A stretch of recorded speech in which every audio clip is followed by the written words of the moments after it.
반갑습니다. 서주임입니다. 노트북 리뷰를 하면서 요즘 자주 들었던 말이 있습니다. 그건 바로 가격이 비싸다였습니다. 100만원 중후반대의 게이밍 노트북, 비싼 게 맞죠? 그래서 진짜 최강의 가성비 RTX 3050 i5 11세대를 장착한 100만원 초반대의 게이밍 노트북 터프게이밍 F15 지금 리뷰를 시작합니다. 이 터프게이밍 F15와 비슷한 가격대의 모델들을 보면 다나와 네이버 마켓, 양대 마켓 1위가 레노버 리전 5i라는 모델이거든요. 그럼 이 모델과 함께 비교를 한번 해보죠. 먼저 가장 중요한 건 성능이죠. 리전 5i는 10세대 i7 1750H, 터프게이밍 F15는 11세대 i5 11400H. 여기서만 보면 i7인 리전 5i가 더 좋지 않냐라고 하실 분들이 계실 텐데 i5가 11세대로 넘어오면서 6코어 12스레드를 장착하게 되어 10세대 i7과 비교해서 오히려 더 나은 성능을 보입니다. 아무래도 10세대와 11세대의 간극 차이라고 말씀드릴 수 있겠네요. 그래서 이런 스펙을 확실하게 검증할 수 있는 수단이 있죠. 시네벤치 스코어 한번 확인해 보겠습니다.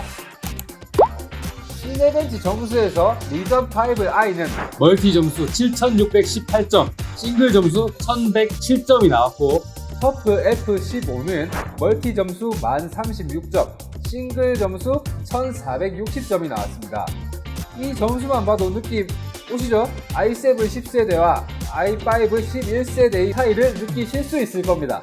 그 다음으로 파이어 스트라이크 점수입니다. 터프 F15 총 점수 12154점, 그래픽 13671점, 피직스 스코어 19229점, 리전 5i는 총 점수 13003점, 그래픽 14237점, 피직스 18397점이 나왔네요. 타임스파이 점수입니다. 터프 F15 총 스코어 5294점, 그래픽 5137점, CPU 6404점, 리전 5i는 총 점수 5923점, 그래픽 5723점, CPU 7387점. 그래픽카드의 차이에서 유의미한 점수차가 나타나죠. 리전 5i의 경우 이전 세대이긴 하지만 등급 자체가 RTX 3050보다 높은 1620ti였기에 벌어진 차이라고 볼 수 있습니다.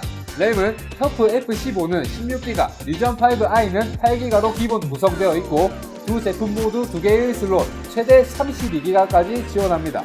SSD는 서로 NVMe SSD를 장착을 했는데 용량에서 차이가 납니다. 터프는 512기가, 리전 5i 256기가.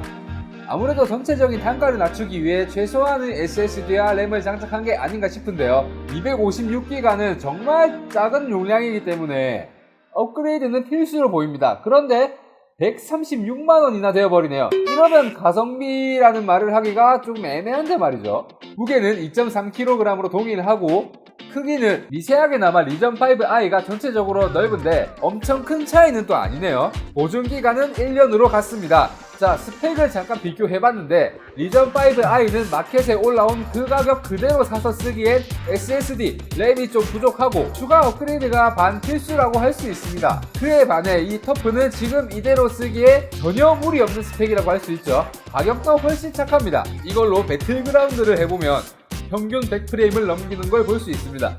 디스플레이 주사율이 144Hz라 그에 못 미치는 부분은 확실히 있으나 이 가격대의 100프레임은 결코 낮은 게 아닙니다. 다들 아시죠? 이제 성능을 보았으니 디자인을 살펴봅시다. 노트북의 디자인은 터프 대시 F15와 같은 디자인입니다. 하단에 터프가 양각되어 있고 우측 상단에 무형 터프 로고가 귀엽게 박혀 있습니다. 심플하면서 터프라는 모델의 아이덴티티를 보여주는 디자인입니다. 그리고 하단을 보시면 내부가 보이는 구조로 되어 있다는 것을 알 수 있습니다. 바로 통풍을 위한 허니컴 그립 구조인데 하부에서 공기를 흡입하여 구명과 우측의 히트싱크로 보내 발열을 잡습니다. 이러한 디자인을 보면 쿨링 시스템에 진심을 다했다라고 보여지네요. 이제 한번 열어보겠습니다. 가장 먼저 보이는 건 꽉 찬 키보드 배열이네요. 우측 탱키를 빼지 않고 사용했네요. 처음으로 게이밍 노트북을 쓰시는 분들께는 오히려 탱키가 있는 게 좋을 수도 있다고 생각합니다만 이 부분은 충분히 호불호가 있는 부분이니까. 디스플레이는 상당히 얇은 베젤에 속합니다. 그리고 상단에 웹캠이 장착되어 있어 요즘 시국의 원격 수업이나 회의 등 다양한 상황에서 사용할 수 있겠네요. 하부 베젤에 아수스 양각이 되어 있네요. 귀엽습니다. 그 아래로 보시면 상태 표시 등과 터프 게이밍 로고가 보이고 음각으로 디자인한 통풍구가 보이네요. 맨 우측에는 전원 버튼이 빠져있어 실수로 누를 일을 방지해 주었네요.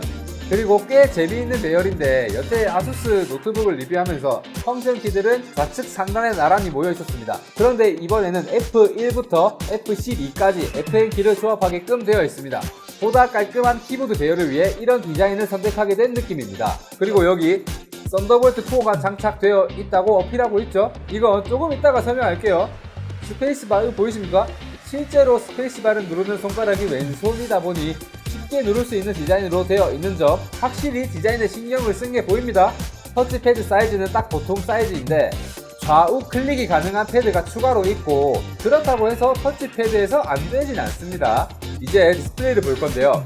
디스플레이는 IPS 패널 144Hz, 250니츠, sRGB 62.5%, 빛 반사를 막아주는 안티 글레어 디스플레이, 어댑티브 싱크가 적용되어 있습니다. IPS 패널인 것 치고는 밝기와 색상이 조금 아쉽습니다. 그래도 실내에서 게임하는 거에 지장 없죠. 이제 좌우측 확장성 포트를 볼 건데요.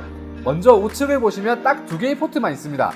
하나는 잠금 장치인 겐싱턴 락, 그리고 하나의 A-Type USB 3.2 Gen 1 포트가 있는데 이건 추가 마우스를 위한 슬롯인 것 같아요. 그 외 다른 슬롯은 싹 빼버린 것은 마우스 말고는 다른 걸 달지 말라는 게이밍 유저를 위한 디자인인 것 같습니다. 좌측 포트는 왼쪽에서부터 전원, 램 포트, HDMI, A-Type USB 3.2 Gen 1 2개, 그리고 썬더볼트 4까지 지원하는 C-Type USB 3.2 Gen 2 하나 오디오 콤보 잭이 있습니다. 인텔 11세대부터 썬더볼트 4를 지원하는 노트북이 많아졌는데요. 개인적으로는 높은 확장성을 생각해서 썬더볼트 4는 정말 고려해볼 만한 포인트죠. 이걸로 다양한 하드웨어 세팅을 할 수 있기 때문에 없어서 못하시는 것보단 할 수 있는 가능성을 열어주시는 점이 좋지 않을까요? 이제 하부 뜯어볼게요. 내부 디자인은 깔끔한 편이네요. 여유롭게 배치되어 있는 느낌적인 느낌, 그런 느낌이에요. 아수스 노트북의 기본적인 내부 구성이라 볼 수 있습니다. 먼저 중앙에 램 슬롯이 있고요. 왼쪽 중앙에 M.2 SSD가 장착되어 있고 오른쪽 끝에 M.2 SSD 빈 슬롯이 있습니다. 좌우측에 2W 스피커가 있고요. 상단의 좌우측 쿨링팬 3개의 히트파이프가 CPU와 GPU를 쿨링해주고 있습니다. 그리고 90W의 대용량 배터리가 장착되어 있습니다. 자, 정리하겠습니다. 100만원 초반대 가격 RTX 3050 i5 11세대 배틀그라운드 국민 옵션 100프레임 게이밍 노트북을 원하시지만 가격이 걱정이셨던 분들께 이 모델을 추천드립니다. 이상 서주임이었습니다. 집에 가자!